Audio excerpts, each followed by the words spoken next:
Salut la brigade! Salut! On va décoder pour vous le livre Réfléchissez et devenez riche de Napoléon Hill, qui a rencontré plus de 500 personnes qui ont réussi leur vie au XXe siècle. Donc réussi dans le contexte financier bien sûr, pour vous ça peut avoir une autre définition, mais là on va parler argent. Donc vous attendez pas à un livre trop technique, c'est plus un livre état d'esprit. On commence avec 4 citations qui résument bien le livre selon nous. L'histoire des hommes serait bien différente si ceux-ci avaient un seul but précis et s'y tenaient jusqu'à le transformer en une obsession tenace. Deuxième citation, un lâcheur ne gagne jamais et un vainqueur n'abandonne jamais. La troisième phrase qui claque, la grandeur d'un homme est à la mesure de ses pensées. Et la quatrième phrase, c'est tout être humain désire avoir de l'argent. Or, il ne suffit pas de souhaiter être riche pour le devenir. Il faut le désirer jusqu'à l'obsession, ça fait 2 fois qu'on dit obsession, bâtir dans ce but un plan précis et s'y tenir avec une persévérance de tous les instants. En gros, lâchez rien les gars. Alors, Alors on va commencer par vous parler de désir, pas celui que vous pensez. L'auteur il nous suggère d'écrire clairement en fait sur un papier la somme que vous voulez acquérir, le délai que vous fixez pour acquérir cette somme, ce que vous avez l'intention de donner en échange, qu'en général on donne du temps, et le plan précis que vous avez élaboré pour mener tout cela à bien. Il est en train de noter ses petits objectifs. Donc après vous lisez ces objectifs. Voilà, nickel. Je sais même pas quand il y a de zéro. Ça fait beaucoup. Donc après, vous lisez vos objectifs le matin et le soir, et donc là, il nous répète clairement de bien déjà visualiser l'argent et enfin, de vous voir déjà avec Ouais. l'argent en fait comme si vous l'aviez. Et il y a une phrase qui résume bien ça, c'est le désir qui transforme les rêves en réalité. Plus vous demanderez à la vie, plus vous recevrez d'elle. Hein, vous l'avez dit, hein, c'est vraiment du développement personnel ce livre. La foi. Et oui, pour réussir, il est indispensable d'avoir la foi.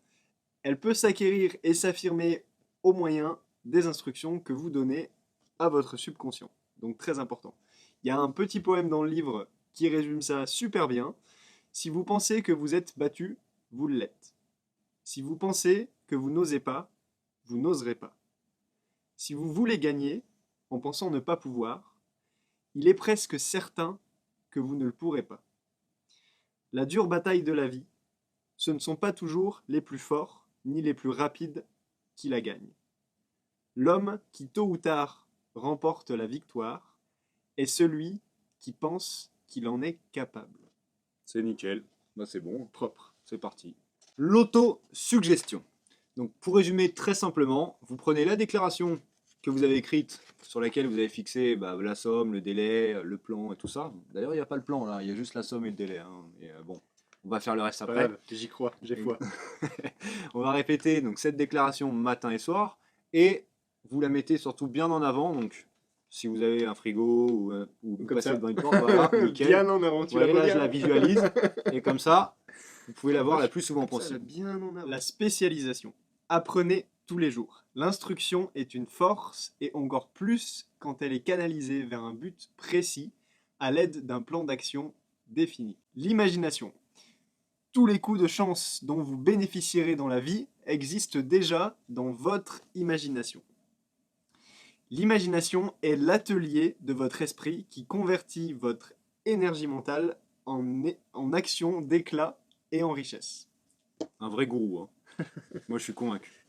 Ça nous fait penser à un exemple, c'est Kylian Mbappé qui, a 4 ans, avait fait une fausse couverture du Times. Et il n'y a pas si longtemps que ça, il l'a vraiment faite. Donc voilà, ça peut montrer que Donc il s'est vous imaginé l'imaginez. en faisant la fausse. Non, il l'a faite vraiment. Et il l'a affichée dans sa chambre. Donc ça permet de... Smart. Il l'a visualisé comme ça de tous les jours et puis ça s'est réalisé. La décision, encore une citation du livre, le manque de décision est l'une des causes premières de l'échec. Tout le monde a une opinion mais finalement c'est la vôtre qui guide votre vie. Un esprit décidé fait naître un pouvoir extrêmement puissant. Rappelez-vous, quand vous avez vraiment décidé quelque chose, en général ça vous fait agir très très vite. Un grand désir de liberté amène la liberté, un grand désir de richesse amène la richesse. Tout homme puissant tire sa puissance de lui-même. La persévérance. La persévérance, c'est un état d'esprit et ça peut se cultiver. En fait, il ne faut pas se décourager au premier échec. En général, quelqu'un qui réussit, il a subi beaucoup d'échecs et c'est souvent après des gros échecs que la réussite vient en général. C'était vrai à l'époque du livre, c'est vrai aussi de nos jours. Ce que vous pouvez faire aussi, c'est reconnaître vos faiblesses. Voilà, donc en gros, c'est toutes les mauvaises habitudes qui vous empêchent d'avancer réellement. Pour en citer une, ça va être par exemple regarder la télé tout le temps. C'est une mauvaise habitude. Jetez votre télé, ça sera encore mieux. L'auteur nous donne un petit plan d'action, des conditions indispensables pour y arriver, un but précis et le désir ardent de le réaliser. Deuxièmement, croire réellement à ce que vous êtes en train de réaliser. Troisièmement, un plan précis qui s'exprime par une action soutenue. D'accord ? Ensuite, un esprit absolument étanche aux influences et suggestions négatives qui sont souvent promulguées par parfois les amis, la famille, l'entourage en général. Un lien amical avec celui ou ceux qui vous encouragent à persister dans votre plan et vers votre but. Et donc voilà, la persévérance, c'est le résultat direct de l'habitude. Le pouvoir du cerveau collectif. Donc, pour résumer, si vous êtes entouré de personnes qui sont positives et qui vous motivent, forcément, ça va vous tirer vers le haut. Donc, et ça va créer une énergie très très forte. On dit souvent qu'on est la moyenne des 5 personnes qu'on côtoie le plus.